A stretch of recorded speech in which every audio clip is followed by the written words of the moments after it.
میں دیکھنا چاہ رہا تھا کہ ڈالے جانے کے بعد بھی روغن کتنی دیر کارآمد رہتا ہے. یہ آتش گیر ضرور تھا مگر معدنی تیل کی طرح اڑنے والا نہیں تھا بلکہ نباتی روغن کی طرح چکنا اور دیر تک رہنے والا تھا. اب مجھے لگا کہ ہم پوری فصل کو بآسانی آگ لگا سکتے ہیں. اس کے لیے روغن کافی ہوگا. آگ لگانے کے لیے میں نے دوسرا طریقہ سوچا تھا. اس میں تیروں کی ضرورت نہیں پڑتی لیکن بہرحال میں نے تیروں کی تیاری سے منع نہیں کیا. ہو سکتا تھا کہ میرا خیال غلط ثابت ہو اور ہمیں تیروں کی ضرورت پڑ ہی جائے. آگ لگانے کے مشن پر ہم 12 افراد جاتے اور ایک یہاں ساشا کے ساتھ رکتا. یہاں رکنے کے لیے ایرٹ نے ایک نوجوان کو منتخب کیا اور اس کو سمجھا دیا کہ ساشا پر ذرا بھی اعتبار نہ کرنا اور نہ ہی اسے کوئی چھوٹ دینی ہے. نوجوان نے یقین دلایا کہ وہ اس کا پورا دھیان رکھے گا. شابک نامی اس نوجوان کو ریبک بعد میں لایا تھا. تاریکی مکمل ہوتے ہم روانہ ہو گئے مگر ہمارا رخ سیدھا آرگون کی طرف نہیں تھا بلکہ ہم اس کے متوازی مغرب کی سمت جا رہے تھے جہاں باغات کا طویل سلسلہ تھا. ہمیں اسی سے ہوتے ہوئے فصلوں والے حصے تک پہنچنا تھا. سیدھے جانے کی صورت میں خطرہ تھا کہ اس جگہ رینارڈ کی فوج کے کسی گشتی دستے سے سامنا نہ ہو جائے. پھر یہاں اس کا بھی امکان تھا کہ فوج کے لیے رسد اور آبادی کی آمد و رفت جاری ہو. بلکہ ایسا ہی تھا اس لیے ہمارا اس جگہ سے دور رہنا مناسب تھا. آدھے گھنٹے میں کوئی 2 میل مغرب کی طرف جا کر ہم باغات کی طرف گھومے اور ان میں داخل ہو کر دوبارہ مشرق کی طرف رخ کیا. 1 میل ہم شمال کی طرف گئے تھے اور اس کے بعد ہمیں باغات ملے. یہاں سے آرگون کی فصیل صاف دکھائی دے رہی تھی. باغات میں مکمل سناٹا اور ویرانی تھی مگر ہم چھپ کر خاموشی سے اور بنا آہٹ کے سفر کر رہے تھے. بالآخر ہم فصلوں تک پہنچ گئے. کوئی 9 میل لمبے اور کوئی 5 میل طویل کھیتوں کا یہ سلسلہ آرگون کی فصیل کے ساتھ ساتھ ہوتا ہوا اس سے آگے وادی کی اس طرف والی چٹانوں تک چلا گیا تھا. جب مجھے سپاہی اوپر سے گرفتار کر کے لائے تھے تو وہ مجھے اسی جگہ سے گزار کر آرگون کے دروازے تک لے آئے تھے. یہ 5 میل کا سفر طے کر کے ہمیں فصلوں کے آخری حصے تک پہنچنے میں مزید 2 گھنٹے کا وقت لگا کیونکہ ہم بہت احتیاط سے سفر کر رہے تھے. کھیتوں کے درمیان میں کسی قدر چوڑی سڑک تھی جس پر رات کے وقت بھی آمد و رفت جاری تھی. میرا اندازہ درست تھا کہ فوج تک مسلسل رسد پہنچائی جا رہی تھی. کھیتوں کے آخری حصے سے ذرا پہلے ہم رک گئے. پھر میں نے انہیں اپنا پلان بتایا. ہمیں تیروں سے آگ نہیں لگانی. وہ سن کر چونکے. ایرٹ نے پوچھا پھر کیسے لگانی ہے؟ ہم میں سے 3 افراد 200 قدم کے فاصلے سے فصلوں میں مشرق سے مغرب کی طرف چلنا شروع ہوں گے اور اپنے مشکیزوں میں اس طرح سوراخ کریں گے کہ روغن تھوڑا تھوڑا کر کے فصلوں پر گرتا رہے اور جہاں ان کے مشکیزیں خالی ہوں گے وہ وہیں فصل کو آگ دکھا دیں گے. پھر ہم درمیانی سڑک کراس کر کے فصل کی دوسری طرف جائیں گے اور باقی روغن سے وہاں آگ لگاتے ہوئے باغوں کی طرف نکل جائیں گے. میرا منصوبہ سمجھ میں نہیں آیا تو میں پھر سمجھاتا ہوں. انہوں نے سر ہلایا تو میں نے پھر سمجھایا. ایرٹ ترجمان بنا ہوا تھا اور دوسروں کو سمجھا رہا تھا. دوسری بار بتانے پر سب جان گئے کہ انہوں نے کیا کرنا ہے. ایرٹ اور 2 جوانوں نے مشکیزیں اٹھا لیے اور اپنی اپنی جگہوں پر چلے گئے اور جیسے میں نے اشارہ کیا انہوں نے ایک ساتھ دوڑنا شروع کر دیا. ساتھ ہی انہوں نے مشکیزوں میں سوراخ کر لیے تھے اور ان سے روغن نکل کر فصل پہ گر رہا تھا. فصل تیاری کے آخری مراحل میں تھی اور گندم نما خوشے پک رہے تھے. دوسرے اجناس کی فصلیں بھی خاصی بلند ہو چکی تھیں. مجھ سمیت باقی سب ان سے آگے تھے. ہمارے دوڑنے سے فصل ہل رہی تھی مگر یہ اتنی اونچی تھی کہ ہم کسی کی نظر میں نہ آتے اور یہاں دیکھنے والا بھی کوئی نہ تھا. ابھی آرگون کی طرف سے آنے والی درمیانی سڑک ذرا دور تھی کہ مشکیزیں خالی ہو گئے. ایرٹ نے پرندے کی مخصوص آواز نکالی جو اس بات کا اشارہ تھی کہ وہ آگ لگانے والا ہے. ہم رکے نہیں تھے بلکہ دوڑتے رہے تھے. میں نے اچانک عقب میں نمودار ہونے والی روشنی پر سر گھما کر دیکھا تو فصل سے شعلے بلند ہو رہے تھے اور یہ صرف بلند نہیں ہو رہے تھے بلکہ بہت تیزی سے عقب کی طرف بھی جا رہے تھے. روغن آگ پکڑ رہا تھا. مجھے یہاں سے ایک ہی شعلوں کی لکیر دکھائی دے رہی تھی مگر کوئی بلندی سے دیکھتا تو اسے 3 الگ الگ لکیریں مشرق کی طرف جاتی نظر آتی. شعلے اتنے تیز اور بلند تھے کہ آرگون والے زیادہ دیر ان سے بے خبر نہیں رہ سکتے تھے. ہم دوڑتے ہوئے درمیانی سڑک تک پہنچے اور اسے پار کر کے فصل میں ایرٹ اور باقی دونوں کا انتظار کرنے لگے. وہ مزید 1 منٹ بعد آئے اور دوسری فصل میں گھس کر دوڑتے چلے گئے. میں نے ان کو پہلے ہی بتا دیا تھا کہ ہمیں کہاں جمع ہونا ہے اور اگر کوئی زیادہ ہی راستہ بھٹک جائے تو وہ اپنے طور پر چٹان تک پہنچنے کی کوشش کرے. آگے بڑھنے سے پہلے میں نے ایک بار پھر مڑ کر دیکھا تو آگ میرے اندازے سے زیادہ تیزی سے پھیل رہی تھی اور شعلے کی 3 لکیریں اب آپس میں ایک دوسرے کی طرف بھی بڑھ رہی تھیں یعنی ان کی جسامت میں اضافہ ہو رہا تھا. کچھ آگے نکلنے کے بعد 4 مشکیزوں میں سوراخ کر دیا گیا.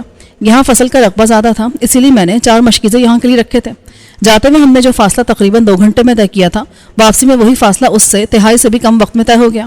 ابھی ہم باغوں سے کچھ ہی دور تھے کہ باقی مشکیزیں بھی خالی ہو گئے اور جس کا جہاں مشکیزہ خالی ہوا اس نے وہیں تیلی جلا کر آگ دکھا دی. تقریباً 3 میل پیچھے لگنے والی آگ تو یہاں سے بھی واضح دکھائی دے رہی تھی اور اب یہاں بھی آگ کے شعلے بلند ہونے لگے تھے.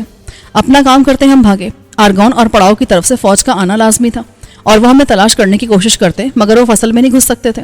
یہاں آگ نہایت سرعت سے پھیل رہی تھی اور لگ رہا تھا کہ چند گھنٹوں میں ان کھیتوں میں سوائے آگ کے اور کچھ نہ ہوگا. جب ہم ہانپتے کانپتے باغوں میں داخل ہوئے تو دوسری طرف بھی شعلے بلند اور زیادہ رقبے پر پھیل چکے تھے. چند منٹ رک کر ہم نے سانس درست کیا اور پانی سے اپنے خشک ہوتے حلق تر کیے. جیسے ہمارے سانس قابو میں آئے ہم اسی راستے پر چٹان کی طرف روانہ ہو گئے جس سے آئے تھے. میں نے واضح کر دیا تھا کہ راستے میں وقت بالکل ضائع نہیں کرنا ہے اور ہر ممکن تیزی سے یوں واپس آنا ہے جیسے دشمن ہمارے تعاقب میں ہوں. آرام کے وقفے کے دوران ایرٹ نے پرجوش لہجے میں کہا ہم کامیاب رہے. ریبک نے سر ہلایا. رینارڈ ہمیں بھوکا مارنا چاہ رہا تھا